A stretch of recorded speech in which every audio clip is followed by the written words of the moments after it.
오늘은 왜 갑자기 이렇게 구분풀이를 하게 됐냐, 제가 적지 않은 영상들을 봤는데 좀 다른 무속인들이나 역학을 하시는 분들께서, 풀이를 하시는 분들께서 조금은 좀 어이없게 풀어놓으셨기 때문에 제가 그거를 약간 반대되는 의견과 조금 다른 방식으로 말씀을 드리고자 이렇게 이 앞에 섰다는 걸 다시 한번 말씀드리겠습니다.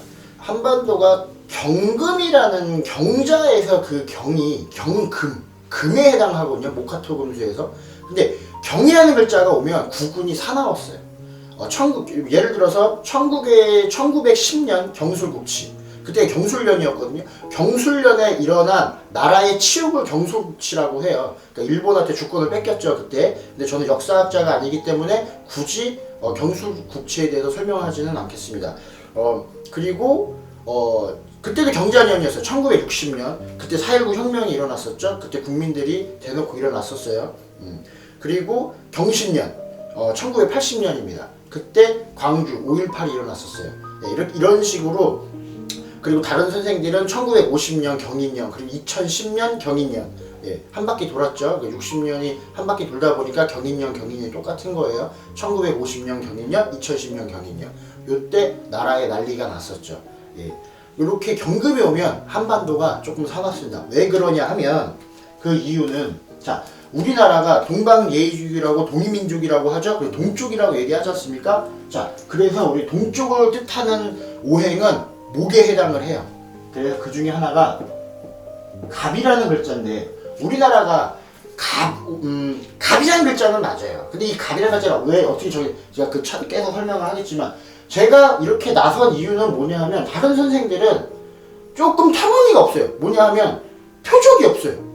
표적이 왜요? 그 표적 얘기를 왜 하냐? 사람 사주팔자가 이렇게 있어요. 연월일시, 연주, 월주, 일주, 시주 이렇단 말이에요. 그래서 이게 한 주에 두 글자씩 돼서 사주팔자인데, 자, 이 사주팔자를 할 때 운은 어떻다, 당신의 팔자는 어떻다 얘기를 하려면 태어난 일간을 기준으로 이렇게 얘기를 하거든요. 운도. 올해가 경자년이죠. 경자년도 내 일주가 어떻기 때문에 경금이 나한테 어떤 영향을 준다, 자수가 나의 사주에, 내 팔자에 어떤 영향을 준다, 이런 식으로 얘기를 하는 거예요. 근데 없어. 뭐가 없냐? 태어난 일이 없어요. 한반도에 일주가 없다고요.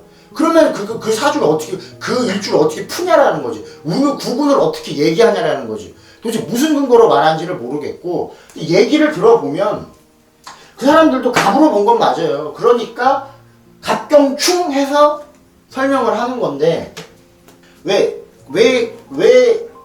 경금이 오면 안 좋냐? 자, 우리나라는 갑목이라는 글자에 해당을 해요. 갑목이라는 해당을 하는데, 왜 이 갑목이 경금하고 충을 하거든요. 자석으로 봤을 때 N극과 S극은 서로 붙지 않습니까? 이건 합을 한다라는 거예요. 근데 N극과 N극은 서로 밀어내죠. 이건 충한다라는 거거든요. 양끼리는 부딪히게 돼 있어요.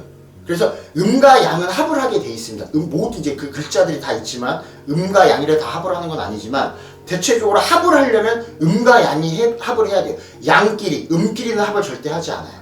예, 그렇기 때문에 이 갑목이라는 글자는 양에 해당을 해요. 그리고 올해가 경자년이듯이 이 경금이라는 글자도 양에 해당을 해요. 그래서 얘네들끼리는 충을 합니다.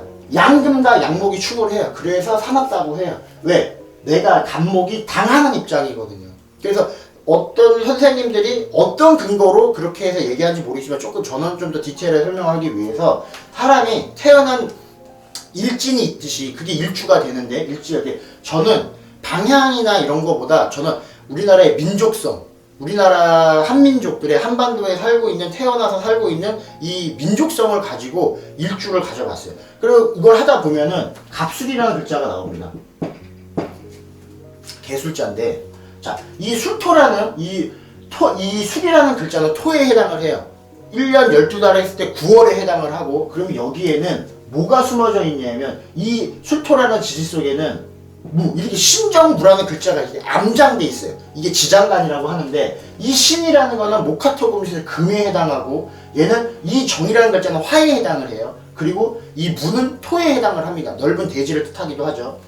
자, 이 신금이라는 글자를 보면 민족성이 나와요. 이 신이라는 글자는 금에 해당하는데 이 신금은 지독한 근성을 뜻해요. 이 신라면 할 때도 이 매울 신자거든요.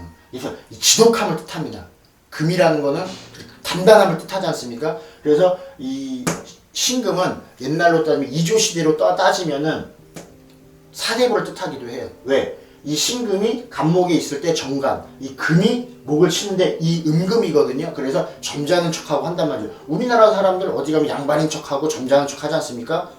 그게 우리나라의 사람들의 근성 중에 하나고, 이 정화라는 건 뭐냐면 간목의 기준으로 봤을 때 정화는 상관인데, 상관은 뭐냐면 식신과 상관은 같은 말인데 식신이 순수함이면 정화는 대바라짐이거든요. 그러면은 뭐겠어요? 순수한 아이디어보다는 모방에 해당을 하겠죠. 식신이 순수함이고 창조면 정화는 상관은 뭐냐? 모방이란 말이죠. 우리나라 사람들 모방 잘하죠. 남의 거 잘 베껴요. 그리고 우리나라 사람들 깨돌이에요. 잔머리가 좋단 말이죠. JQ 지수가 아주 높은 민족들 중에 하나. 그리고 상관이 발달되어 있기 때문에 임기응변이 굉장히 느려요. 자기 위기 대처 능력 이런 거 뛰어나죠. 그리고 눈치가 엄청 빠르죠. 예. 그리고 무토. 우리는 요즘 초등학생들만 봐도 부동산이 어쩌다 이렇게 말할 정도로 우리나라 민족들은 이 부동산에 미쳐 있습니다. 우리나라 일주로 봤을 때는 갑술이 맞다. 예. 그리고 목이고 토인데, 자, 토를 극하는 게 목이 돼요. 우리나라는 우리나라 쉽게 말하면 여러분들이 우리 왜 언론에도 많이 떠들고 해요. 갑질한다. 갑질 논란이다. 예, 정치인들의 갑질, 어떤 회사의 사주들의 갑질, 할 때 그 갑이 맞습니다. 예, 맞아서 이 갑목이라는 게 토를 극하거든요. 갑목이 예를 들어서 정권을 가진 정권자라든지 어떠한 권력을 가진 사람이라면 이 술토는 우리나라의 국민, 옛날 말로는 백성들이 국민이 됐죠. 예. 목이 토를 극해요. 근데 이 토가 아까 말했다시피 금도 숨어져 있어요.